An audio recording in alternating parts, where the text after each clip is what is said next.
Hi everybody, welcome to FitNCalm's Sunday Live. So if you can hear us, let us know in the chat, say hello. Wherever you're joining in from, let us know your name and who you are, where you're from. If you're joining us from some time, you would know that in our Sunday Lives, we bring you something related to yoga, which is yoga off the mat. So I'm Kushpinder in case you do not know me. And at Fit and Calm, we bring you yoga both on the mat as well as off the mat. So apart from sharing yoga videos for daily practice, we bring you these Sunday lives as an opportunity to bring more knowledge from our ancient scriptures and on different aspects of holistic living so that we can dive a little deeper into the ancient Indian knowledge that the Vedas give. Today's session, I am personally super excited for. We have Sudhaji with us one more time. Sudhaji, a very, very warm welcome. Thank you so much, Kushpinder. Sudhaji is a astrology and Vastu expert. And last time she had taken a Vastu, webinar, which was really amazing. Everyone really loved it. We got really good feedback on that as well. And this time, I wanted to invite her for astrology. I had the pleasure of attending a workshop she had taken, and I really learned a lot about astrology from her. So I wanted her to come and share at least the basics of astrology on, how it can impact our whole life and how we can use astrology to improve our lives or in every aspect of our lives. So I'll introduce Sudhaji a little bit, tell a little bit about Sudhaji. So Sudhaji has a really rich experience of over 12 years in applied Vedic Vastu, and I think Vastu and astrology quite go hand in hand. Especially if you're talking about, I think, your personal life as well, astrology can take you a big way. And today she's here to give us the basics. So Sudhaji, warm welcome once more. Thank you very much. Thank you so much. So shall we begin, Sudhaji? Yeah. Certainly. To our audience, whoever are watching, if you have any questions along the way, you can send us in the chat here, and we'll answer your questions. Okay. So yeah. So the first question, Sudhaji, is what is Jyotish? Yeah. Let us start from that. So Jyotisha is a Vedic science, it comes from the Vedas, and it is all about the effect of time on us, the influence of time on us. So when you say Jyotisha, there is the word Jyoti in it, which is light. So it's all about how this science of time throws light on the dark recesses of your future. Because why do I say dark recesses? Is because it creates some, when you don't know what's in store for you in future, it's sometimes, it creates fear in your hearts, uncertainties, and all kinds of insecurities. You don't know what is in store, and so you're not well prepared. So that is where knowledge of Jyotisha comes in handy, because it throws light on those things. You can understand, see your future, and also understand and also prepare yourself for it. And, Jyotisha is something that investigates the influence of time on not only human beings, on all other terrestrial phenomena that happen around, and it attempts to foretell the future, as I said earlier. And these are based on basically these assumptions or the predictions that we do in astrology. It is not based on vague guesses. It is based on pure mathematical calculations, and very, very supposed to be very accurate. Depends on the astrologer. It sometimes varies from one astrologer to another, and the accuracy also changes, but this is based basically on real mathematical calculations, and hence it is scientific. And then, based on the correspondence between two things, that is, one is the planetary movements that is happening in the skies and the effects of those movements on the events that take in our lives. So this is the subject matter of Jyotisha. And, if I can say, astrology is the word that is derived from two little words, Aster and Logos. Aster means stars and Logos means the logic or the reasoning, So basically, it's all about the influence of planets, influence of time on us. So this is enough for us to know to begin with at this level, about astrology. It's a huge ocean of knowledge, but this is the, in brief, one should know about astrology. Over to you. Okay, Sudhaji. Sudhaji, is Shall Vedic I astrology? speak a little more? Yeah, can you hear me? Yeah. So I was just saying, is Vedic astrology and Jyotish the Yes. same? Yes, definitely. Vedic astrology and Jyotish are one and the same. There are various methods in it depending on the Maharishi who started it, but they are one and the same. It's all about the movement of planets. It's all about the effect of planets on us and effect of planetary periods in our lives, where how our whole life gets distributed into 9 planetary periods, which sometimes repeats. And this is how it's the question was about whether these two are one and the same. Definitely they are one and the same. Vedic astrology, Jyotisha are one and the same. But when you say simply astrology, it can be Western astrology, Indian astrology, different astrology, different methods are there. Yes, I have questions on that as well. So before we okay. that, you just mentioned that the calculation of Jyotish is very precise. It's not just yeah, it's got like a strong scientific backing. Many people today, especially the youngsters, the younger population, they think that astrology is just a superstition, and this is what I wanted to address next. That is astrology a superstition? Is it a science? And if not a superstition, why is it not? Very nice. People should know this part of astrology. Basically, first, you asked me this question, that is it scientific? So, firstly, let us understand what we mean by science, isn't it? We should know what is our definition of science. Science is something like, it's a set of knowledge which has been systematically studied, which has been systematically investigated, systematically coordinated, methodically arranged, and then synthesized. That is what is a science.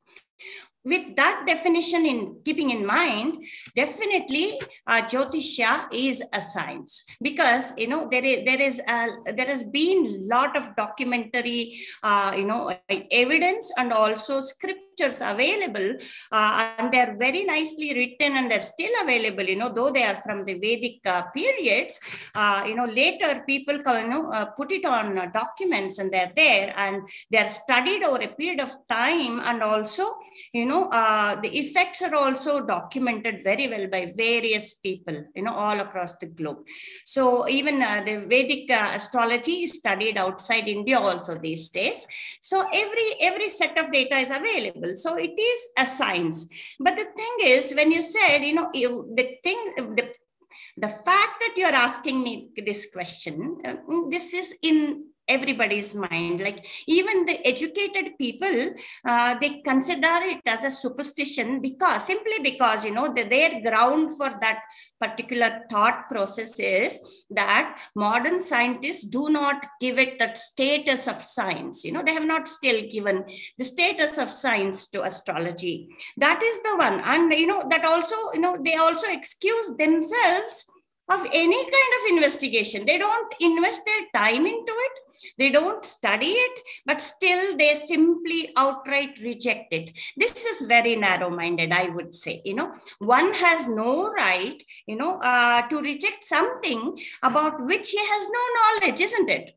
One has to study, understand, spend some time with the data, and then say whether something works or not works. Then it is all right, it's acceptable. That is the scientific way of analysis. But most people don't do that, including the modern science. They have not studied astrology. They simply say it doesn't work.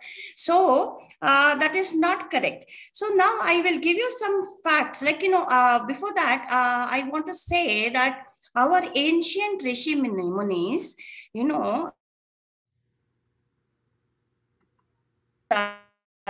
tools in those years, 5,000, 10,000 years ago, they had the ability to note, to measure, to calculate, and also to classify to how this universe functions.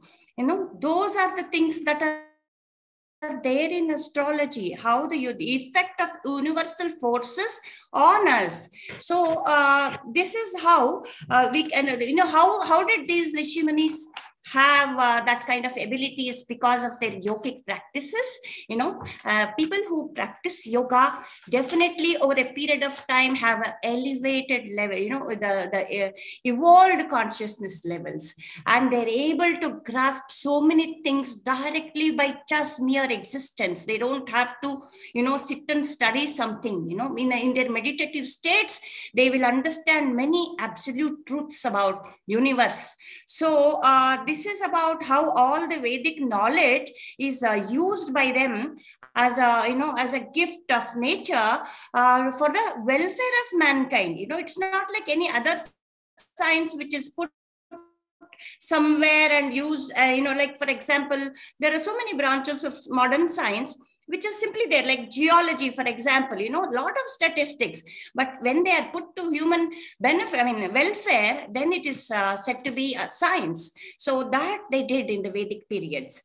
And whether or not it is scientific, for that, for us to understand that, we need to rely on certain other facts. I will give you some examples, with that we will understand. So the first example is that, in the space, all these celestial bodies, like the planets, they have their own kind of gravitational waves that they are emanated from them. And they have the effect even on the sun. It is studied by astronomers. So for example, we have heard about the magnetic flares, or the eruptions that happen on the surface of the sun. And these are totally connected to gravitational waves that are emanated from planet Jupiter. It is recorded. So that is how, if a planet can influence sun, a planet which depends on sun for its own existence, it can influence sun, which is so huge. Then imagine the effect they have on us, because we are also part of the same system, same solar system. So what happens in the universe is, simply put, we have to know this part of it. Many people won't even, understand how it can be, because in the universe, what is happening is, there are three types of, energies that are honored or recognized by scientists: the electrical, and the gravitational, and the magnetism. But they never consider what is in the space as energy. For example, we think that space is inert, there is nothing in it, but it is not so. It is filled with energy, it's brimmed with energy, which is known as ether. Ether acts as the conductor, it transmits the energy emanated by the planets. For us to think that, whether this can be scientific or not, it is mainly because we consider the distance between the planets. They are so miles apart, so far away. From there, how they can be influencing us, how they can be sending the energy. It's simply because of this ether, something which is ignored by the scientists also. So the ether has the ability to convey, communicate, and transmit that energy. And all these planets are transmitting. I'm only talking about the celestial bodies that are in the solar system. So the sun is the main source for us, for all these universal forces to act on us. So, basically they are sent by different planets, but each time a certain planet reflects the sunlight, it will have a different frequency. That is how, Saturn's vibrations are received in a certain way by us, and Jupiter's will be, having certain kind of effects on us. Some are malefic, some are benefic. This is how it works, but these are all unseen. So we have difficulty in believing. This is one example. I know it's a very lengthy answer, but I'll give one more example, a very simple one that we have seen. We don't see the planets and what happens there, but this is something we have already seen on Earth. For example, you see that we have heard about the growth cycles in trees. Isn't it? When you cut a tree, a huge tree, there you will see some concentric circles in the girth of the tree. That represents you can even understand how old the tree is based on the number of such rings, because such a ring happens every 12 years. What is that? How is it happening every 12 years? The planet Jupiter, again, it goes around the sun in 12 years. So this is connected during that time, once that cycle is over, that is when the sun, it will exhibit maximum activity. Each time solar activity is maximum, the trees require more water from the earth, so the cells will be bigger, and that forms a ring, each time. So this is how a planet which is so far away can influence you at such a subtle level. If it can influence a tree, because it is a living entity, we are also living entities. We are also made up of same 5 elements, same atoms. Everything is the same. So definitely it will have a bearing on our lives at 3 levels: at the level of body, at the level of our spirits, and also at mind level. So definitely, this is very scientific. We have to just invest some time to understand the nature, how it works, how it is scientific. There are many more methods in which you can understand, but for lack of time, we will just keep it very short. Thank you. I think this was interesting, really interesting. It is. I also wanted to know, how is the Indian way of astrology different from the Western astrology? From usually, according to the Western astrology, they say it's just the 12 signs and the entire world's population is divided into 12. So how is the Indian way of astrology different? Okay. There are similarities between the two systems, and there are also similarities, differences, major differences. The similarities are in terms of having the same number of, same type of zodiac and the same names. Maybe we have different names in Sanskrit, and, you have different names in English. But, there are 12 zodiac signs, and based on these signs, how we, understand, interpret the symbolic meanings are the same. They're one and the same. They're all same. And there are many technical differences also. I'm not going to touch upon the technical side of it, but the most important that we should know is that the Western way is based on sun signs, and our Indian way is based on moon sign. By that, what I mean is that there are 12 zodiac signs, and sun takes 1 month to move from one sign to the next sign. So he takes 1 month. So totally, to go around 12 such signs, he takes 12 months. which is 1 year. Okay. It's actually the other way around, it's sun is not the one who is moving around the earth. Earth is the one which is moving around sun. So it is the earth that is going around. And because we are on earth, that is how we record, it appears as if sun is moving. So we say like that it is moving, but it is the other way around. So in sun sign, as you said very correctly, the whole population in the world is divided into 12 set of people. We will say Aries people, people who belong to Aries, Taurus, different signs, 12 different types. So, but when you see, look around in our own lives, in our own families, we have more than 12 types of people, isn't it? So there are so many varied types of behaviors that we see. So that corresponds and agrees very much with the moon signs, that we have in our Indian system. Here, what happens is moon takes just 2.25 days. Just, imagine 1 month, and here it is only 2.25 days for the moon to travel from one sign to another sign. So it's very fast moving because moon is the satellite of earth. So it moves very fast. We are on earth and we see it as the movement is very fast. So based on moon's sign, whenever we make calculations and predictions, they are more accurate because we are guided by moon. Our mind is guided by moon. There is a very good correlation. Even science agrees that moon and our mind are closely associated. So in fact, when people having mental problem, they're known as lunatics. No, the word we use is lunatic. Luna means moon. Moon and the mind are very closely connected. So mind and emotions, everything. So hence moon-based predictions are more precise, and they are very, very relevant predictions, I should say. So in terms of accuracy, this is one thing, one difference between the two. The next major difference is that in our Indian system, we have Dasha system, something known as Dasha system. Dasha is the planetary period. Each planet exercises its influence for a certain set of time. The time, the period of a planet's influence depends on the speed with which it goes around the sun. For example, for simple understanding, Saturn is so far away from the sun, very far away. So it takes almost 27 to 30 years to go around one circle around the sun.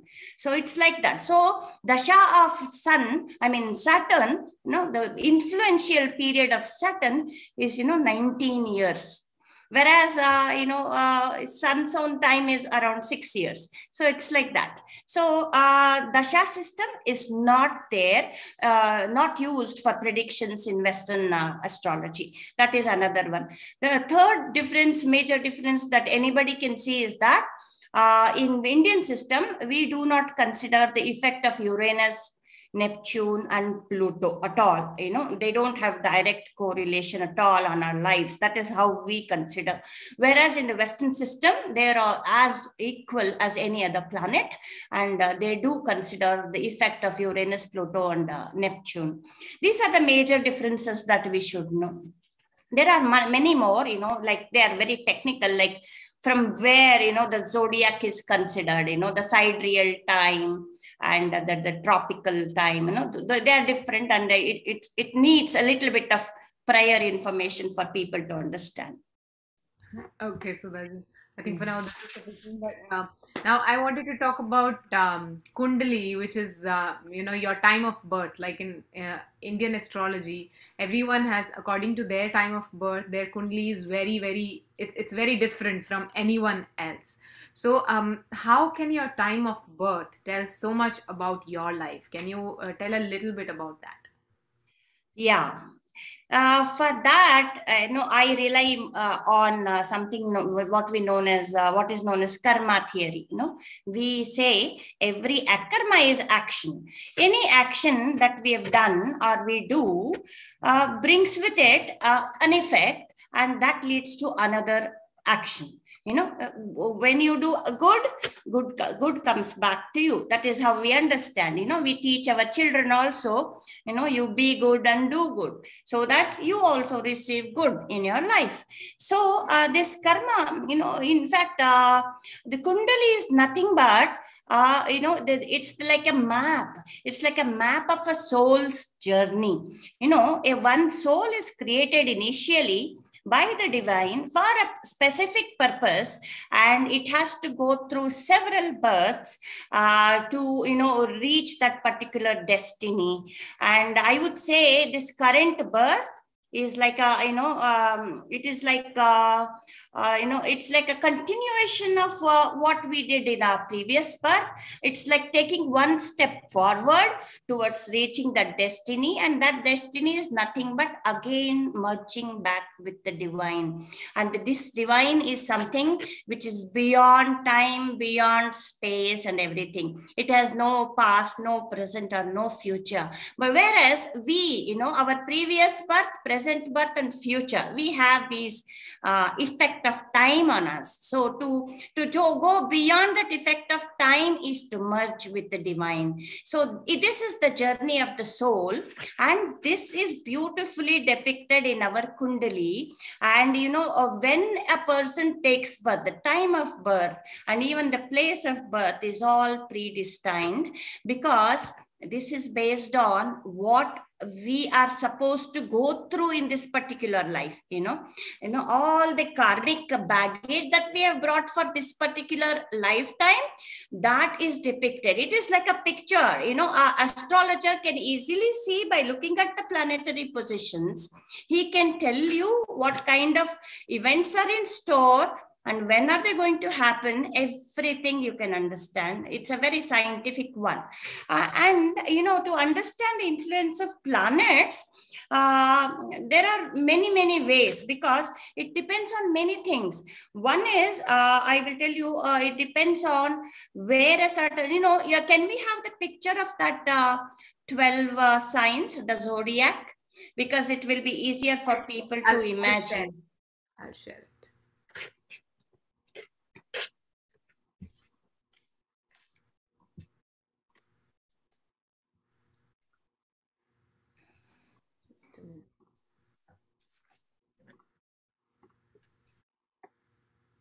Yes.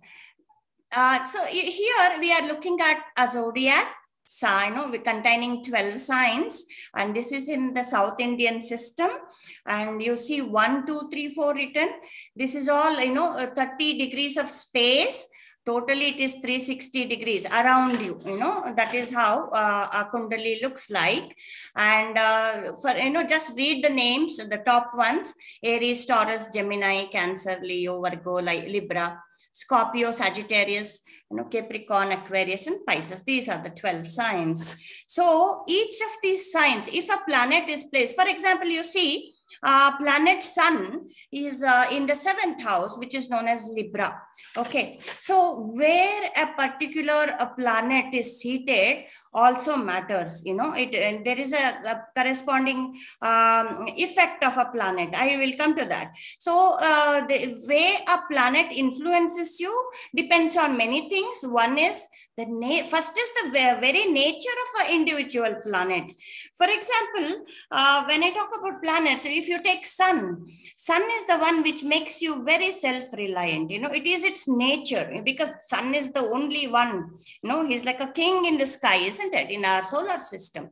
So if the placement of Sun itself, the nature of Sun itself shows, it is like indicative of whether you are going to be self-reliant or whether you are going to be dependent on others all the time, you have confidence or not, whether you feel powerful, whether you occupy a powerful position in life. All these things can be gauged by the placement of Sun.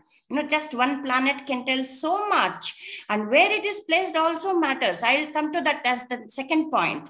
And then I'll give one more example. If it is, let us take Moon. Moon is all about your mind and emotions and your feminine side.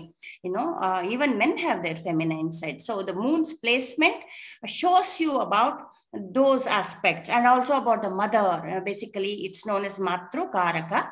So mother. So every planet, its nature, that tells you about how the effect of that planet is on you in that particular kundali. Okay. So second point is the influence depends on the sign in which it is placed. Why I say this is that every planet has 4 types of strengths, in terms of placement. One is, in some houses, they own certain houses. It is their own homes. So they feel very powerful, very comfortable, isn't it? In your own house, you're very, very, very comfortable. So similarly, I would say one example, Leo. Leo is owned by Sun. So we say that Leo is the own house of Sun. In that house, if you see in any kundali, Sun is written, when you were born, at that time, Sun was there in that, particular sign. It means that it is in its own house. It's very comfortable. So all the qualities of Sun will be bestowed on you, that you will have leadership abilities, that you will feel powerful. You can also be slightly egoistic, because Sun is connected to ego. So like that, every planet and its nature has it bestows a certain quality in you. So that is another thing, depending on where it is. So if one is the own house part of it, I told you there are 4 aspects. The other one is, if, it's in certain houses, they are very powerful. We call it as the exalted position of the planet. For example, Sun is very exalted in Aries, and it is debilitated, very weak in Libra, because it's exactly opposite. Aries happens to be eastern side. That is why eastern morning sun is very good, and it's very powerful there. We call it exalted sun. But in Libra, it is debilitated sun. So if somebody has a sun in the kundali, in that particular sign, what it means is that it is like setting sun. So no power in it, all the vigor is gone, and it's ready to go, set. So it's like that. You won't see a lot of pranic energy in them, it's like that. So the planets and their nature, gets reflected in where they are there, where they're positioned also, that matters a lot. And then the 4th one is that Mula Trikona. Mula Trikona is a technical thing again, every three signs combined together to form Trikonas, the trines we call it. So in Mula Trikona, fire element, Sun is very strong. Like that, every planet has its own position and the strengths. So the third aspect I'll come to you is, it depends, the influence of planets depends on, within a sign, one sign is 30 degrees across. Within that, you cut it into many, there are 10 different placements from degree number 0 to degree number 30. It can be anywhere, and there are 10 different natures observed. Some may be known, for example, I'll give you certain names. It can be Deepta, it can be Shanta, it can be Swastha, it can be Mudita, like that, it can be, Dagda also sometimes. Dagda means, for example, when a planet is very close to the sun, what happens is, suppose you stand very next to a very bright light, you won't be visible to other people, the features on your face, everything, you get blinded. I mean, you can't be seen clearly. So that is known as Dagda, so there are several ways of understanding this, the planetary strengths. And then there is something known as, these are known as the Avastha, planetary Avastha. So there is another thing, suppose there's a planet somewhere, like Saturn is placed in one house, exactly opposite house, there is Mars. Mars and Saturn are said to be enemy planets, they are directly looking at each other. See, if you are in a crowd, I mean, in your class only, if you are sitting in a classroom, and if you are made to sit very next to your enemy, or your enemy is watching you, do you feel comfortable? No, isn't it? So that is what happens. The aspect of different planets also matters, on the way a particular planet influences. So what I am trying to say is that all these various parameters are determined by just one thing, which is your time of birth. At the time of birth, we cast the Kundali, and that is why it's like a secret coded language for an astrologer to understand what kind of actions are in store in front of you in your life, what kind of problems are there. Everything can be understood. So the time matters a lot. Okay, Sudhaji. I think got very, very technical. Isn't it? Yeah. I'm sorry. It's Not a bad this thing. But yeah, like good to understand, like, yeah, some planets have a good impact, how they can impact your life. yes. And yeah, uh, when it comes to specifically like the planets impacting us. So if we see the kundali, like if we say everything is set as per the planets, as per the time you are born. So how does knowing it help, and doesn't it like really limit, like, okay, this is what you're supposed to do, like if this is Yeah. meant to be, then what can I do about it? The fatalistic view, uh, so yeah, exactly, that is why many people keep astrologers away. They don't want to know. It's better not to. I have my own family people, like, I hope they're not watching. you know they don't want to listen about astrology.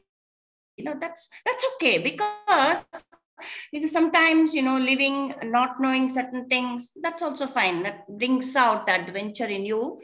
Every day is new, that's fine. But coming to the point you made, whether or not it is good to know about the limitations that we have in our kundali. Definitely, because there is something known as free will also given to us, isn't it? Human mind has been given, bestowed with free will also. So what we can do is, once we understand what are the loopholes, or what are the weaknesses in a particular planet, of course you need the knowledge of astrology, or maybe you have to sit with a good astrologer to understand all this. So once you understand, which planet is not very beneficial to you, or which planet is very strong in your kundali, we can use it in two ways.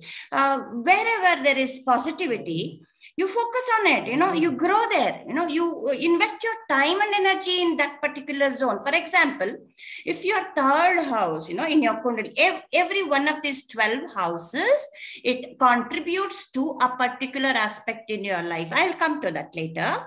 Suppose I'm just taking one example. Suppose your third house is very strong and very nice, everything about is very strong. What it means is that you can be a wonderful athlete, or you can be you can be very good if you're a grown up and you're focusing on getting a job or something. You can go into military services also, or into the police department, where a lot of courage and vigor and valor is needed.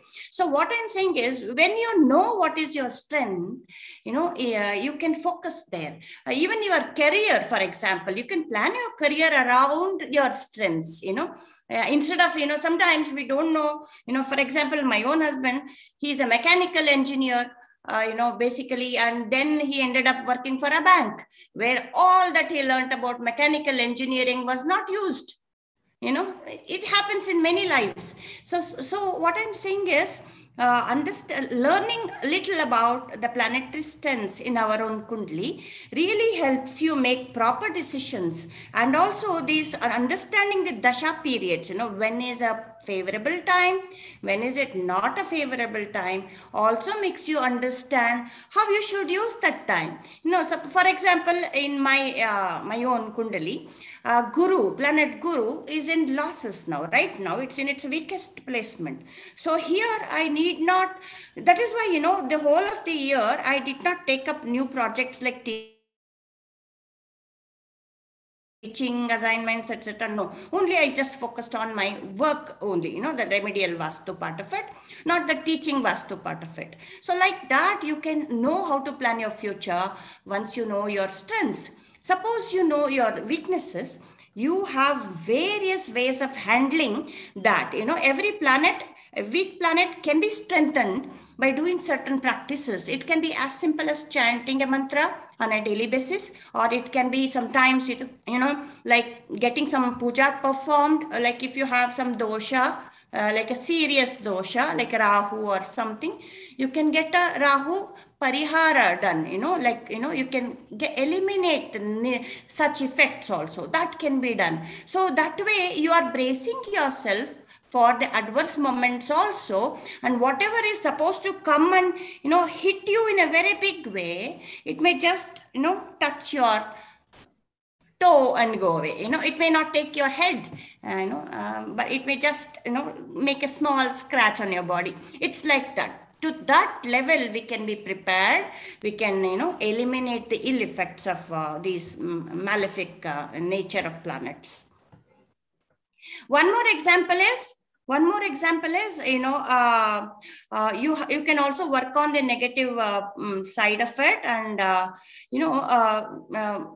one example of all these things is the matchmaking. The role of Jyotisha in our lives is matchmaking. That I think you will, I will answer later. I'll come to that later. So this is it. Focus on the positives, work on the negatives. Don't worry about the negatives. And be prepared. And that preparation to nullify, you have so many astrological remedies available for every planet. Whatever you can do. There are so many. You can choose one or two and do.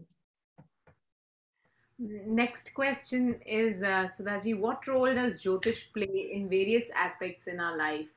When it comes to finances, when it comes to health, like you had just mentioned, when it comes to a partner in life, marriage, even when it comes to business. So how can Jyotish help us in all of these things? It's very, it's like a beautiful ready reckoner for us. When you look at the Kundali, then the 12 houses, the first house, wherever we would see the written, word called Lagna, the first house refers to your own physical body, everything, let us learn about these 12 things in a very short time. The first house refers to the body, the appearance, how you appear to others. Okay. The second house is all about your own family. After me, the family comes next. So your own family and the source of your income, Dhanasthana, it is known as Dhanasthana. So the source of your income, and also about your eyes, the vision. And the third house is about your own kith and kin, younger brother, younger sister, all that. And the kind of courage that you have, the sportive nature that you have, those are connected to third house. It also refers to your shoulders, the kind of responsibility you carry in life, that depends on the third house and depends on the planets that are seated in the third house. So the fourth house refers to, we call it as Sukhasthana, everything about the luxury around you in your life and the comforts, like, the house that you have, landed property that you have, and the vehicle that you have, your relationship with your mother, your health of your mother, all these things. Sukhasthana and mother, they are connected, because mother is the one who gives you maximum sukha, isn't it? Sukha is that, that warm feeling of, love. So fourth house is that, anything related to these parameters, you have to check only the fourth house. That is how it is. Whenever planets are transiting and a negative planets, there are some naturally negative planets like Rahu and Ketu and Saturn. Whenever they occupy the fourth house, that means that maybe you have to take care of your mother more, because her health, may be impaired, or some minor problems may come. So better to exercise caution. So it is like that is how you understand, and the fifth house is about, fourth house is also about education. All the youngsters, they should look at what is your fourth lord, maybe chant for that particular during exam or before the whole year. You can chant for the Lord, whichever is the planet that rules that particular house. You can chant and get benefited. You will definitely get better results about education when you chant your fourth Lord's mantra. So similarly, fifth house is all about children and the talents that you have and the fame that you get in your life. Sixth house is one of the negative houses. There are three houses, okay, which are like that, villainous. I call them as the villains in your life. Sixth and eighth and 12th. Sixth and eighth and 12th. You remember, 12 houses are there. Sixth and eighth and 12th. You pay more attention to them. Sixth is all about the ailments, illnesses and the dues, the money that you lose, you have to give, you owe it to others. You have to give it back, pay back. So those things, runasthana, we call it as the runa. So the sixth house is all about disease and miseries, these things, and also enemies, the trouble from your enemies. And then the seventh house is about spouse. Seventh is about the spouse, the person you're going to marry. You have to only look at the seventh house to understand, what kind of a partner you will have, when you will marry. All those are connected with seventh house. Seventh house is also, for some reason, connected to business, how your business is also connected to seventh house. Eighth house is about longevity, our own longevity, how long we live, and also the sudden gains, unexpected gains, hidden treasures that may come in your way, in this life. Ninth house is about your father, and his well-being. Sometimes ninth house is also about long travel. Whenever Rahu, planet Rahu moves on this ninth house, certainly you will travel abroad, because Rahu is something which does not belong to you, alien. So you generally, foreign travel is connected to Rahu coming on the ninth house or aspecting the ninth house, like that, every smallest to smallest aspect of your life can be, predicted looking at your Kundali. Let me complete the other three. 10th house is about your career, occupation, and your philosophical knowledge, the karma part of it. And the 11th house is about the gains and the kind of friends. And the 12th house is about the losses and also salvation or the moksha. So these are the 12 houses and their significations. And the planets sitting in these houses, if they are very, conducive, they will give you good result. If some malefic planet is seated there, then, they will definitely give you some, difficulties related to that particular aspect in your life. How to overcome again? I told you, you have to please that planet, you have to chant, or you have to give away something which has the same frequency of energy as that particular planet. For example, Saturn, we'll take Saturn. When you give away or donate blue sapphire to somebody deserving, or to old people, that is when that vibration goes out of you. So anything connected to negativity of Saturn goes out when you donate things related to Saturn. You can also, there are so many other things like black woolen rug, that you can donate to old people, deserving people. That also eliminates some kind of negative karma related to Saturn. There are so many ways. Donation is there, chanting is there, other parihara pujas are there, there are various methods are there. So this is how every aspect of life is there in the zodiac, the 12 houses. It's a map. Did that answer your question? Yes, Sudhaji. Sudhaji, one more thing. How is Jyotish connected with yoga and meditation? Wow, your favorite, yoga. Definitely, in fact, yoga can contribute greatly. All these remedies that I was speaking about, there are yogic remedies also. The moment you understand which is your which is the planet in your Kundali that you have to work on, the malefic in your Kundali, what you can do is directly for every planet and every sign, there are a set of asanas that you can practice directly. By simply practicing those yogic asanas, you are aligning yourself to better vibrations from those planets.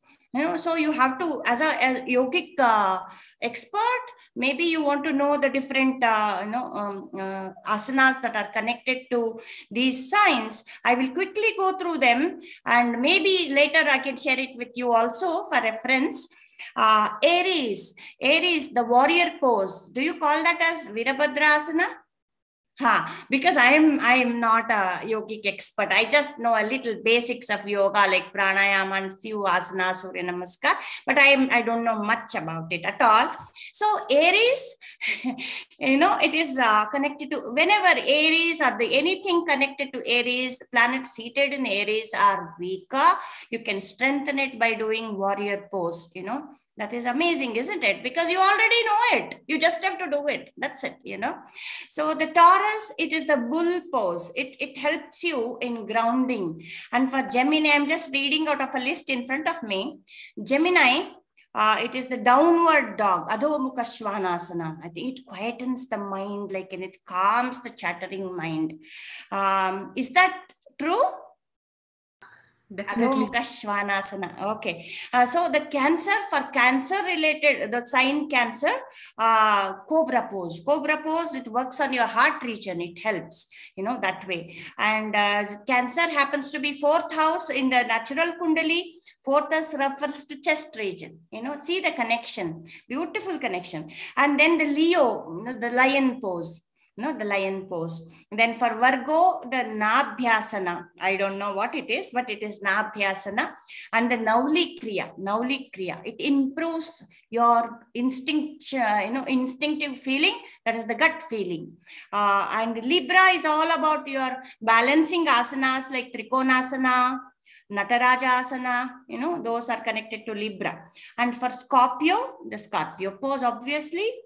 For Sagittarius, the Archer, Dhanur Rashi, it is the Archer pose. And for Capricorn, it's the Gate pose. For knees and skeleton, it's very good. And for Aquarius, it is Eagle pose. And it gives you that clarity of mind and steady gaze, everything. And then for Pisces, it is the fish pose. It strengthens your feet. So like that, in your own language, you have something known as Hatha Yoga, right? Hatha Yoga. Here, Ha refers to sun and Ta refers to moon. So you are aligning your Ida Nadi Pravaha in your body and Pingala Nadi Pravaha through your yogic practices. So similarly, when you do these yogic remedies, you align yourself to better planetary vibrations also. So yogic remedies and Jyotisha are connected. You asked me about meditation, did you? So that is just another point I want to share with you. Meditation is mainly related to your mind, isn't it? How to calm your mind, how to have the thoughtless condition in your mind, everything. So it depends on the placement of moon in your Kundali. And moon, all those people who are born when the moon was in the waning period, that is what is known as Krishna Paksha, the waning moon is malefic. We think moon is a very favorable planet. Only, people with a moon which is waxing, that is a good moon. The malefic moon is when we are born during Krishna Paksha. So such people, it's very difficult for them to meditate. This is the connection. So between the signs and the planets and our state of mind. So what we can do is, based on our nakshatra, this is a elaborate process. Why we have to first identify the nakshatra. There is one calculation based on that. In your own home, there is a specific place where you can sit and do meditation, and your level, the way you meditate, will be of a beautiful quality. It will be deeper and, very satisfying, experience if you do that. So that can be calculated based on one's kundali also. This is the connection, meditation and directly about the moon's placement. So it's like that, Krishna Paksha moon, you definitely need yoga. You do need yoga and yogic practices. And Sudhaji, one more thing, Yeah. when it comes to meditation, so I've heard, and I think I've personally experienced also. So even for a person who doesn't understand much about Jyotish, so if you're practicing pranayamas, if you're practicing meditation, it takes away the impact of the planets. Yes. So how does it do that? How does it do? See, there are, your meditative state is known as Turiya state. What happens during that? You are very alert, and at the same time, you are totally relaxed, isn't it?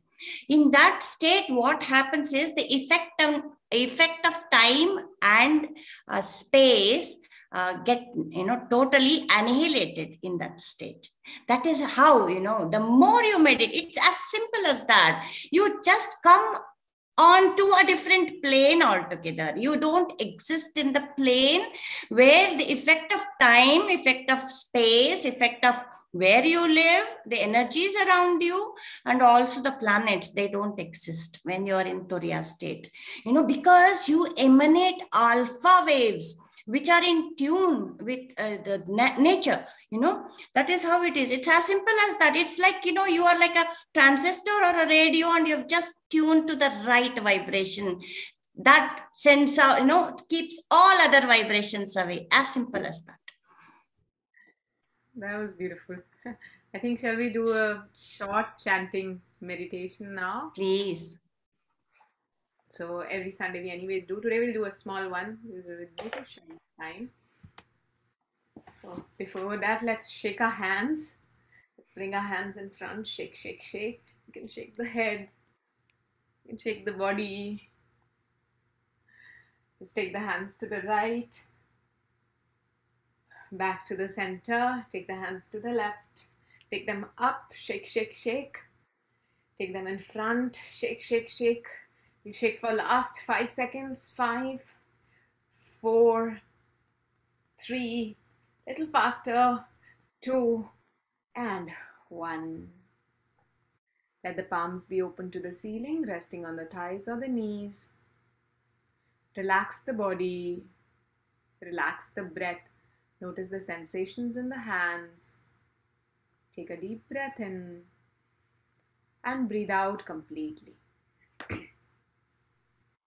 One more big breath in and empty it out. Relax your feet. Relax your legs. Relax your navel. The entire lower body. We make the sound ah as we relax below the navel. Breathe in.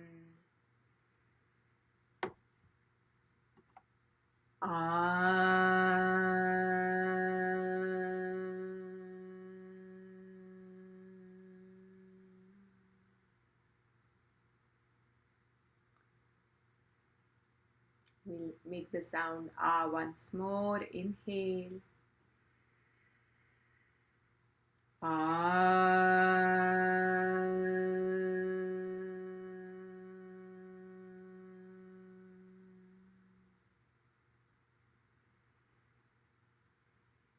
Feeling the vibrations in the lower part of the body. Last time we'll chant ah. Inhale.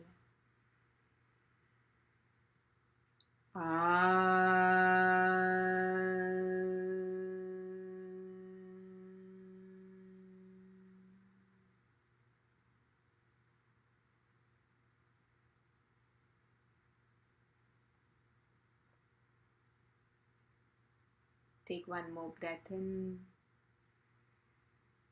and empty it out.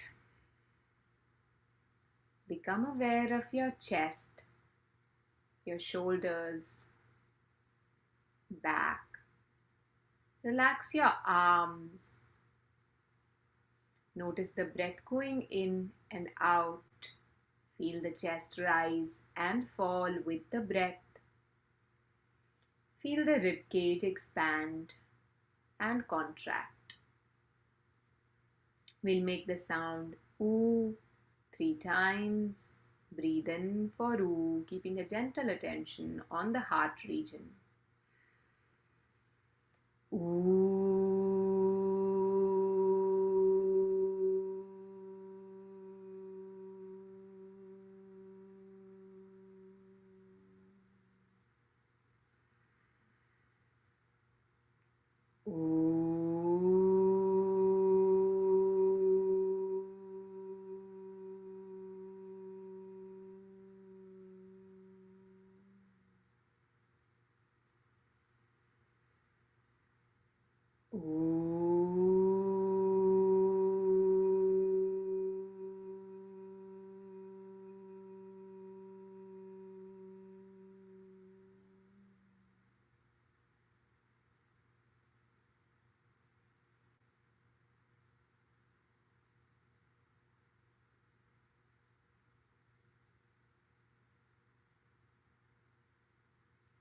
Another joyful breath in and empty the lungs. Become aware of your neck, shoulders. Relax the chin, lips. Become aware of nose, cheeks. Relax the eyes, eyebrows, the forehead, top of the head, back of the head. Relax the ears. We'll chant the Makara, keeping a gentle attention on the head region, making the sound mm. Breathe in.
Become aware of the whole body, relaxing the entire body.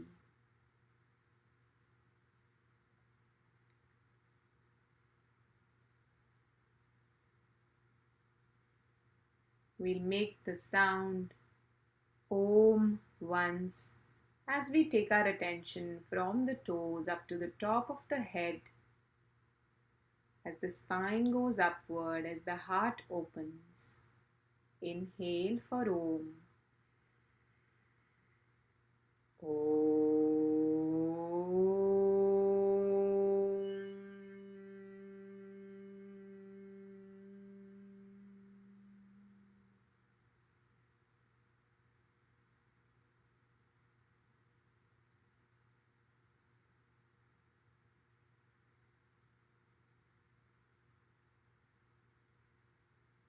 Om means peace.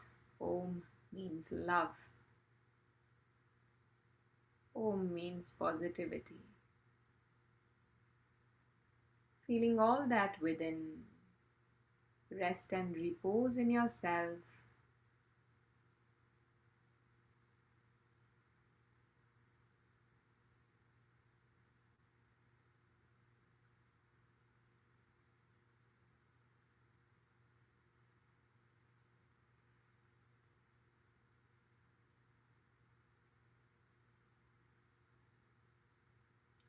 Loka samasta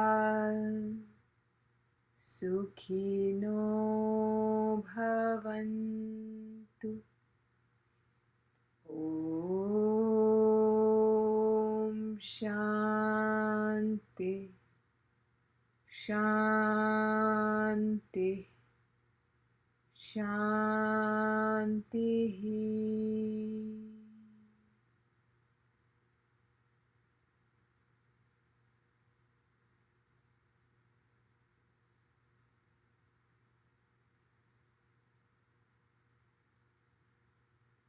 Take another breath in and let go.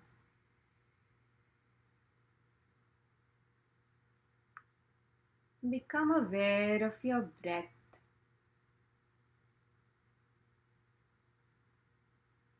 Become aware of your body.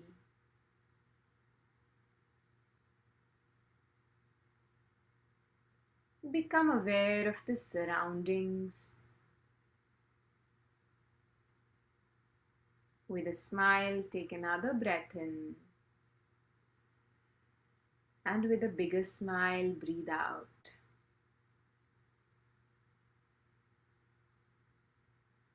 Take one more breath in. And empty it out.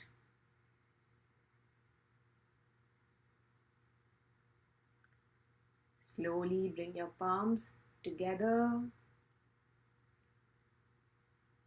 You may gently rub them very slowly.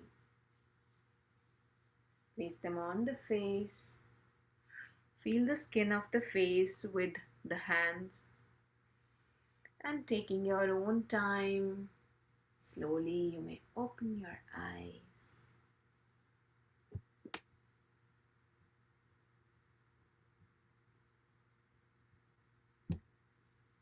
How are you feeling? Okay, good. So, I think keep meditating. And yeah, so that we had like a few questions. So here someone had asked, I think these were a little bit more technical questions. I'm an Aquarius ascendant with second house Mercury retrograde in Aries and fifth house Mars in Gemini. I'm getting Parivartan Yoga here. What may I expect about children in this case? Someone had asked. You're on mute, Sudhaji. Yeah. Mercury is in the Lagna, is it? Is it in the first house? Or you please repeat again, whatever you said. Is it I'm an Aquarius ascendant with second house Mercury retro in Aries and fifth house Mars in Gemini. I'm getting Parivartan Yoga here. What may I expect about children in this? You said retro in Aries. Aries from Aquarius is third house, not second house. There is some discrepancy here. Okay. Okay. Maybe I think they can. I can send you later. Please do send. I will. Answer. Okay. What does Saturn conjunct Moon in 12th house speak of past lives? Rahu is also in 12th house without conjunction. Rahu and Saturn and Moon are there, is it, in the 12th house? I think that's all they have written on YouTube.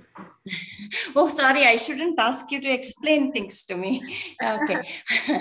See, basically, Moon and Saturn together indicates a very, very clear heart. Like they will be like children, basically. Very clear-hearted people, and it is in the 12th house, so it indicates moksha, like all they referred. Saturn and Moon together is known as Sadesati, basically. And that is where they have to work on a lot of it, towards their whole attempt will be in this particular life will be towards salvation. They'll be seeking it in many, many ways, and they have to work for it because Saturn is a taskmaster. It doesn't come easy. So the more effort is needed. And sometimes they feel as if, their mind is not in their control because 12th house happens to be the losses house also. So it depends on, which ascendant it is, because moon's position we have to understand. So basically, this is what we can say, about conjunction of, and because Rahu is there, sometimes they're prone to doubting people, and that can sometimes bother them a lot. They will be losing good people around them sometimes because of this suspicious nature. So that's it for today. Before we go, I wanted just one thing for a person who does not understand Jyotish much from a technical point of view. So, what can they do when it comes to, even when it comes to remedies or something on a daily basis that they can do for someone who is not really too much into astrology? Yeah.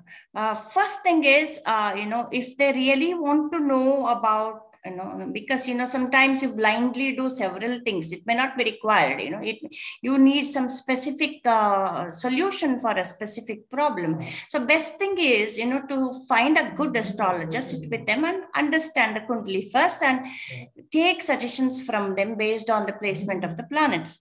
If that is but your question is that, it's for a common man who doesn't want to go to a astrologer. Basically what they can do is this Navagraha Stotram is there. It's about appeasing it. It's like praising all the 9 planets on a daily basis, just two lines for every planet, and it hardly needs 5 to 8 minutes, when you learn, or even you can read it out of a book also.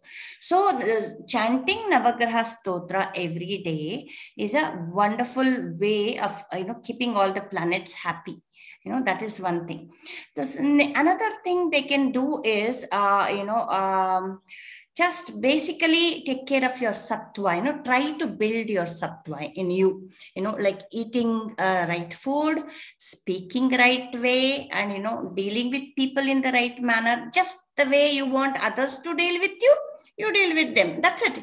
These simple things, if they practice, that's enough. There is nothing much, and you don't have to, focus too much on the astrology part of it, because, when you don't know about it, basically, you will only get confused, when you think about it. So just keep your thoughts about astrology and keep it aside and do these things on a daily basis. You will be very peaceful. Try to meditate, because when you meditate or even chanting Om Namah Shivaya, Guruji also says the same thing, because Shiva is the one who is in control of the whole universe, all the planets. So just chanting Om Namah Shivaya every day 108 times alone is enough. You don't have to do anything. Even other practices you may not have to do. Just chant Om Namah Shivaya chanting regularly in a meditative state. That's all you need. You don't need to do anything else, honestly. And if you do meditation, it's like an icing on the cake. So you will feel very much enthusiastic in your daily endeavor, and that's how it is. Like how you are, like a spring you are, like you're so full of energy. So that happens to people when they do these things. But sometimes it helps if they're going to negative planetary dasha to know about which planet is causing, and do the chanting for that particular planet only. The Bija Mantra is available on YouTube also.